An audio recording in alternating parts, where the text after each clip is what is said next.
अस्सलाम वालेकुम बच्चों, कैसे हैं आप? उम्मीद है आप सब खैरियत से होंगे। खुशामदीद कहते हैं बच्चों हम आपको नॉलेज सिटी इस्लामिक स्कूल की ऑनलाइन क्लासेस में। बच्चों आज हम पढ़ेंगे निगार उर्दू की किताब पहली जमात की बच्चे मेरे साथ निगार उर्दू की किताब निकाल लीजिए। निगार उर्दू में बच्चों आज हमारा सबक है सफ़ा नंबर 24 पर।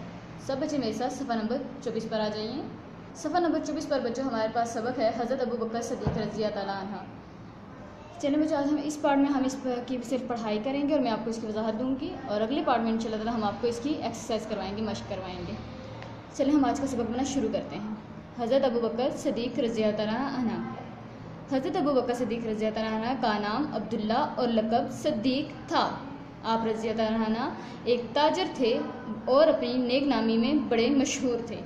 आप रज़ी अल्लाह अन्हा ने मर्दों में सबसे पहले इस्लाम कबूल किया। इस्लाम के लिए आप रज़ी अल्लाह अन्हा ने कई बार माली कुर्बानी दी और अपने माल से ख़रीद कर कई ग़ुलाम आज़ाद किए। आप रज़ी अल्लाह अन्हा हुज़ूर पाक सल्लल्लाहु अलैहि वसल्लम के बाद पहले खलीफा बने। इस बारे में बच्चों हमें बताया गया है कि हज़रत अबू बकर सिद्दीक़ में कौन थे। उनका नाम अब्दुल्ला था और उनका लक़ब जो था वो सिद्दीक़ था। आप रज़ी अल्लाह अन्हा एक ताजर थे बच्चों, और आप अपनी नेक नामी नेक सीरत की वजह से बहुत मशहूर थे। आप रज़ी अल्लाह अन्हा मर्दों में सबसे पहले इस्लाम कबूल किया, यानी सबसे पहले मुसलमान मर्द जो थे वो हज़रत अबू बकर सिद्दीक़ रज़ी अल्लाह अन्हा ही थे। इस्लाम के लिए आप रज़ी अल्लाह अन्हा ने कहीं माली कुर्बानी यानी माल से कई बार आपने कुर्बानी दी, माल खर्च किया नबी पाक की राह में, इस्लाम की राह में। इसी तरह आपने अपने माल से कई ग़ुलाम ख़रीद कर आज़ाद किए, और आप हुज़ूर पाक सल्लल्लाहु अलैहि वसल्लम के विसाल के बाद बनने वाले पहले खलीफा थे। हज़रत अबू बकर सिद्दीक़ रज़ी अल्लाह अन्हा मामलात में बहुत ही खरे और सच्चे इंसान थे। आप रज़ी अल्लाह अन्हा ने हुज़ूर पाक सल्लल्लाहु अलैहि वसल्लम की हर बात की तस्दीक की, और आप सल्लल्लाहु अलैहि वसल्लम को अल्लाह का सच्चा रसूल कहा। इसलिए हज़रत अबू बकर सिद्दीक़ रज़ी अल्लाह अन्हा को सिद्दीक़ का लक़ब दिया गया। बच्चों हज़रत अबू बकर सिद्दीक़ रज़ी अल्लाह जो हैं वो अपने मामलात में और हर किस्म के मामलात में एक सच्चे और खरे इंसान थे, और वो नबी पाक सल्लल्लाहु अलैहि वसल्लम की हर बात की तस्दीक करने वाले थे, और नबी पाक को सच्चा रसूल मानने वाले भी ये पहले शख्स थे। तो इस लिहाज से इन्हें हज़रत अबू बकर सिद्दीक़ रज़ी अल्लाह को सिद्दीक़ का लक़ब दिया गया। मक्का में मुसलमानों पर काफिरों का जुल्म बहुत बढ़ गया, तो अल्लाह ताला ने मुसलमानों को मक्का से मदीना की तरफ हिजरत का हुक्म दे दिया। हिजरत के सफ़र में हुज़ूर सल्लल्लाहु अलैहि वसल्लम के साथ हज़रत अबू बकर सिद्दीक़ रज़ी अल्लाह अन्हा भी थे। आप सल्लल्लाहु अलैहि वसल्लम के साथ हज़रत अबू बकर सिद्दीक़ रज़ी अल्लाह अन्हा भी गार सूर में ठहरे, इसीलिए आप रज़ी अल्लाह को यार गार भी कहते हैं। बच्चों अपने दिन की हिफाजत के लिए एक जगह से दूसरी जगह जाना हिजरत कहलाता है।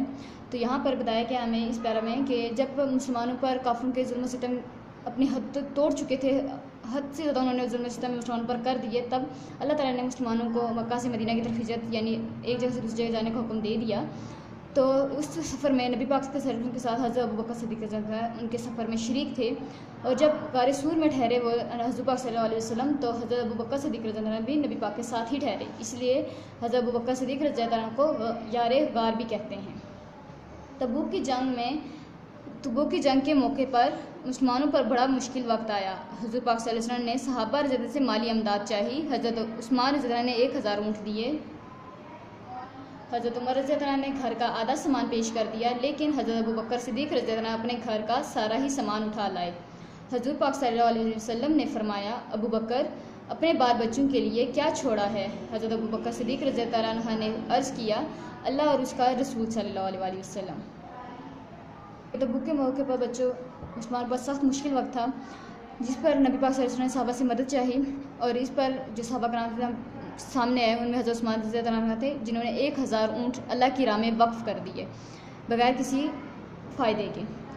हज़रत उमर रज़ी अल्लाह ने अपना घर का आधा सामान पेश कर दिया, और यहाँ जबकि हज़रत अबू बकर सिद्दीक़ रज़ी अल्लाह ने अपने घर का सारा ही सामान ले आए। वो इस कदर गनी थे कि वो अपने घर का सारा ही सामान ले आए, और जब नबी पाक ने उनसे पूछा कि अबू बकर तुमने अपने बच्चों के लिए क्या छोड़ा है, तो जिस पर उन्होंने अबू बकर सिद्दीक़ रज़ी अल्लाह ने जवाब दिया, मैं अपने बच्चों के लिए अल्लाह और अल्लाह का रसूल छोड़ाया हूँ। हज़रत पाक सल्लल्लाहु अलैहि वसल्लम इस जवाब से बहुत खुश हुए और हज़रत अबू बकर सिद्दीक़ रज़ी के इस जज्बे को पसंद फरमाया। हज़रत पाक सल्लल्लाहु अलैहि वसल्लम अक्सर फरमाया करते थे कि जान और माल के लिहाज से मुझ पर अबू बकर से ज़्यादा किसी का एहसान नहीं। जब अबू बकर रज़ी अल्लाह ने यह फरमाया कि अल्लाह और उसका रसूल, नबी पाक सल्लल्लाहु अलैहि वसल्लम इस जवाब से बहुत ज़्यादा खुश हुए, और इस जज्बे को उनके पसंद भी बहुत ज़्यादा फरमाया। हज़रत पाक सल्लल्लाहु अलैहि वसल्लम अक्सर फरमाया करते थे अबू बकर सिद्दीक़ रज़ी के बारे में कि जान और माल में मुझसे मुझ पर अबू बकर से ज़्यादा किसी का एहसान नहीं है। हज़रत अबू बकर सिद्दीक़ रज़ियल्लाहु बहुत ही नेक, परहेज़गार, नर्म मिजाज और मिलनसार थे। इन अच्छाइयों की वजह से मक्का के लोग आप रज़ियल्लाहु की बड़ी इज़्ज़त करते थे। यहाँ पर बच्चों नबी सर अबू बकर के खसूसियात बताई गई हैं, उनकी सीरत के बारे में बताया गया है कि वो एक नहायत ही नेक, परहेज़गार और नर्म मिजाज, मिलनसार बंदे थे। उनकी अच्छाइयों की वजह से मक्का के तमाम लोग उनकी बहुत इज़्ज़त करते थे। बच्चों ये था हमारा आज का सबक हज़रत अबू बकर सिद्दीक़ रज़ियल्लाहु अन्हु, जिसमें हमें हज़रत अबू बकर सिद्दीक़ रज़ियल्लाहु के बारे में बताया गया है। उनका नाम अब्दुल्ला और उनका लक़ब सिद्दीक़ था। उनको सिद्दीक़ का लक़ब नबी पाक की नबूवत की सच्चाई को बयान कर तस्लीम करने में और उनका सबसे पहले इजहार करने की वजह से हज़रत अबू बकर सिद्दीक़ रज़ियल्लाहु को सिद्दीक़ का लक़ब दिया गया था। हज़रत अबू बकर सिद्दीक़ सबसे पहले इस्लाम लाने वाले मर्द थे और हज़रत अबू बकर सिद्दीक़ रज़ियल्लाहु ने इस्लाम के लिए जान और माल की बेशुमार कुर्बानियाँ दी बच्चों, जिस पर नबी पाक सल्लल्लाहु अलैहि वसल्लम अक्सर फरमाया भी करते थे कि जान और माल में मुझ पर सबसे ज़्यादा जो एहसान है वो अबू बकर के अलावा और किसी का नहीं है। ये था बच्चों हमारा आज का सबक। उम्मीद है आज का सबक आपको समझ में आ गया होगा।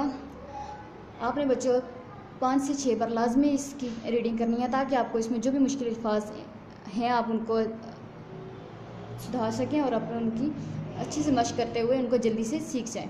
अपना ख्याल रखिएगा बच्चों। अल्लाह हाफ़िज़।